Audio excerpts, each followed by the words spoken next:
Friday Night Showdown recap starts now.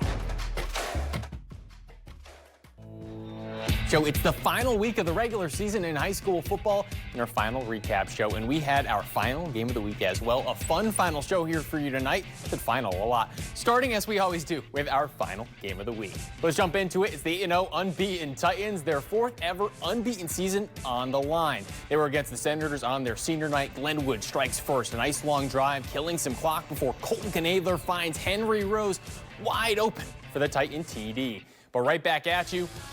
It's Springfield High. Quarterback Brody Scheffler. He connects with Cale Thurman, who loses his mark into the end zone. But back to Glenwood. Knadler over the top. This time he finds Blake Lanin across the goal line. Touchdown. But don't mind Brody Scheffler.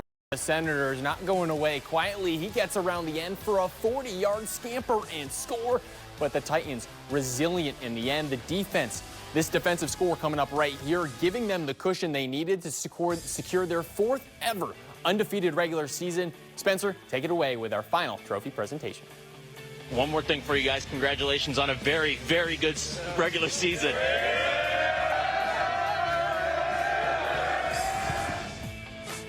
And we stick in the Central State 8 for the old Leonard Bowl. Derek Leonard's Rockets on the road against SHG at Ken Leonard Field. Cyclones following a Rocket touchdown out of the half. Brinkman finds Drew Ward over the middle. He slips a tackle and he's inside the 10. But the Rochester Rocket defense stands tall at the goal line. Brinkman's give to Mikey Gresh is stuffed on fourth down. Other way now, it's the Cyclone defense making a big play. Tanner Beal, he mishandles a snap, and the SHG defense makes him pay. But Brinkman not immune to the sack party. It's Connor Broughton. First contact, then Xander Bridge with the sack. Then two great throws from J.P. Leonard. First, it's Tristan Stanton close to the sideline to set up another scoring chance. And it's going to be Corbin Gregory hauling it in on the left side from Leonard. And it was Carson Berberet. Night before his regional final with the soccer team, he hits a game-winning field goal. Rockets 31, Cyclones 28.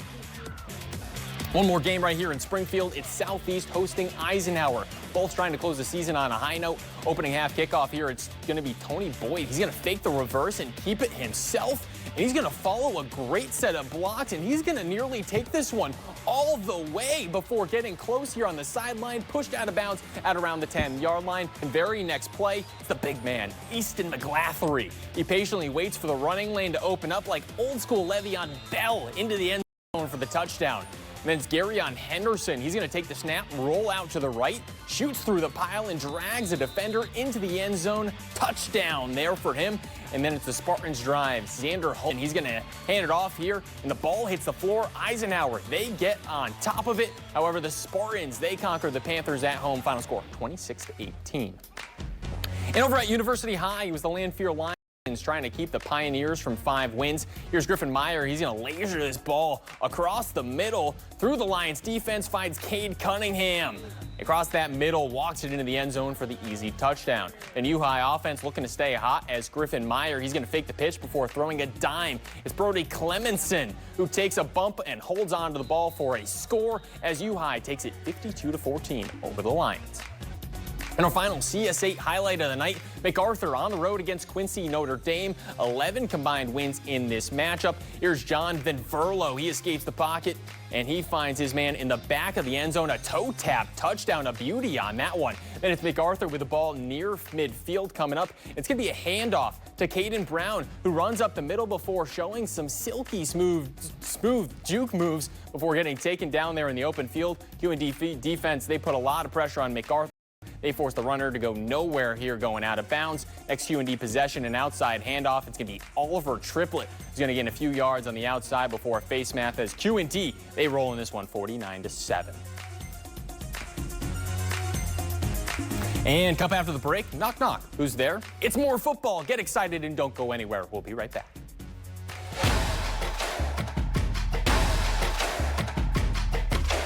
Welcome back in. Friday Night Showdown recap show. The first slate of the games, they're in the books. We now move from the Central State 8 to the eastern side of our coverage area. Carson Gordy, he's got all the Champaign area games for us. Mr. Gordy, take it away.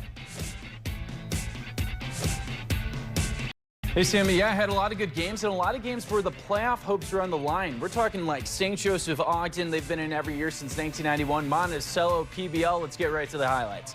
First game, Paxley Buckley Loda looking to get that 5th win and extend their playoff streak. They literally have not missed it since 2013, but those Monticello fans wanted them to have a bad night. Early on, though, Panthers defense came out. They got a nice, good sack with Nolan Bennenkemper, but Bennenkemper finally found some rhythm in the pass game. Dumps it off to Zyke Young, then finds his flanker right down the middle. They had to get a horse collar ring down to the 1 yard line, but Monticello would punch it in, and they would go up 7-0 early on. Panthers trying to get that offense clicking, trying to get a comeback, but interception by the Sages. They get it all the way down to the red zone, but this would be a recurring theme. They would struggle to try to finish drives. PBL was bend but don't break. Monticello would miss a couple field goals, so we had a tight ball game. Monticello, though, they would hold on to win 14-6, and unfortunately, Panthers will not be in the playoffs for the first time since 2013. Next game, St. Joseph Ogden taking on Pontiac. Another situation where St. Joe needed a win to clinch a playoff bid. They've literally only missed it once since 1991, and this offense was clicking early on with Cody McKinney, the do-it-all quarterback, and also handed off to tailback. That's another early touchdown right there.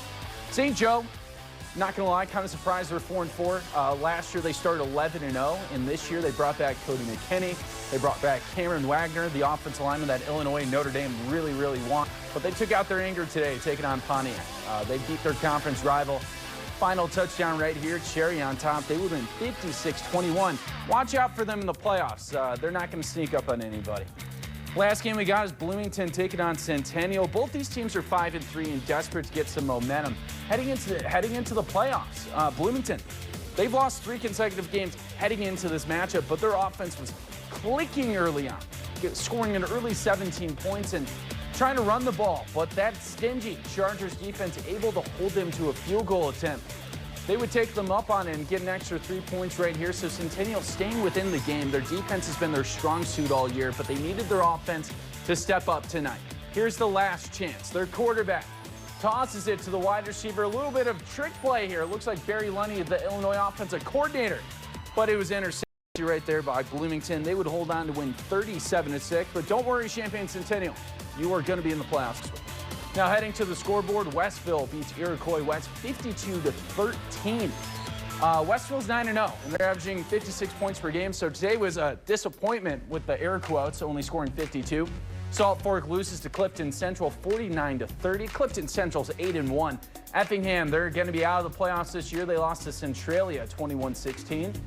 Heading over to the other scores just real quick. Champaign Central beat Manual 55-16, but Champaign Central out of the playoffs with a 4-5 record. Chelona Unity, they're going to be in the playoffs. They could win a state championship. Good win today, 55-37. And finally, Oakwood beats Bismarck heading in a 22-13 battle. I'm Carson Gordy. Thank you for watching. It is playoff time next week. Back to you, Sam. And I had a vision, a prophecy, and it was a good one. I saw a distant world 3 minutes from now where we had even more football. So don't worry, that vision is very real. 3 Sangamo Conference games coming right up.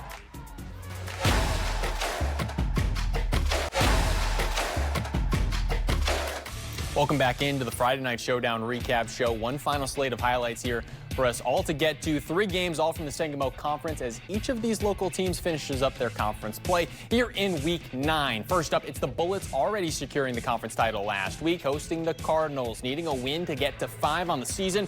Late first quarter, no score yet. Big defensive play for the Bullets. Ball pops out, and it's Andrew Donnellan on the recovery. Then Jackson Sanders over the top, and a beauty. Mason Johnson in stride. He could, who am I kidding? Of course he did. Touchdown, Bullets. Then Sanders would keep on slinging. Next drive, close side, he connects with Colin Grossenheider. A nice grab, can't quite break free. But then Marquise Ringo, he's going to finish off the touchdown drive right up the gut. A strong, powerful run. And don't worry, Ringo would do it again. Bounces this one outside for an easy score as Williamsville, they roll on to 9-0. Final score, 34-7. Over to Athens, the Warriors looking for their 6th win against the Riverton Hawks. It's going to be Ethan Giberson. He's going to lob the ball over the defense. It's going to fall right into the hands here of Jaden Ravelli. He's going to make the catch with a defender all over him. A nice grab.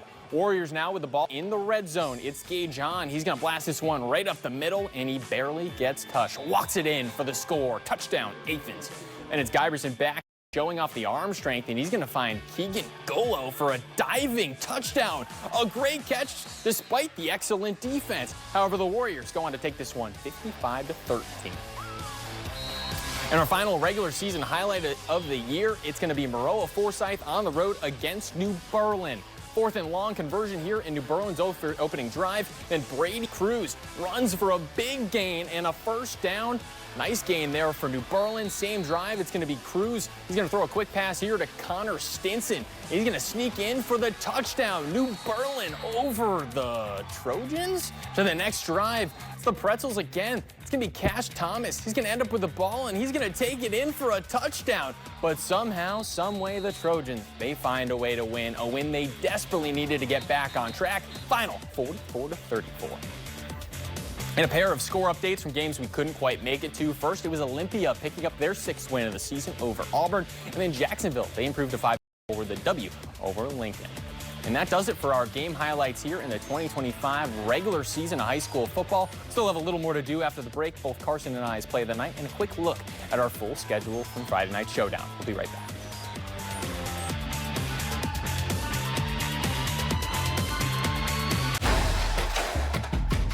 Welcome into our Friday Night Showdown recap show one last time. Almost done, but now it's time to look at our plays of the night.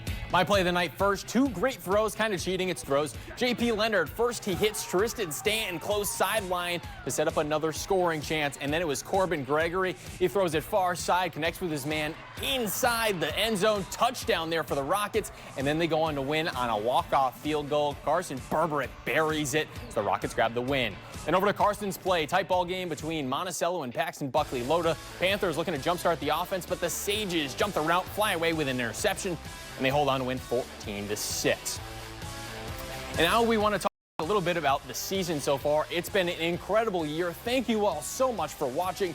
8 weeks until now, and then obviously Glenwood grabbing the 9th win here, or the 8th win on our Friday Night Showdown. So thank you guys for tuning in each and every week.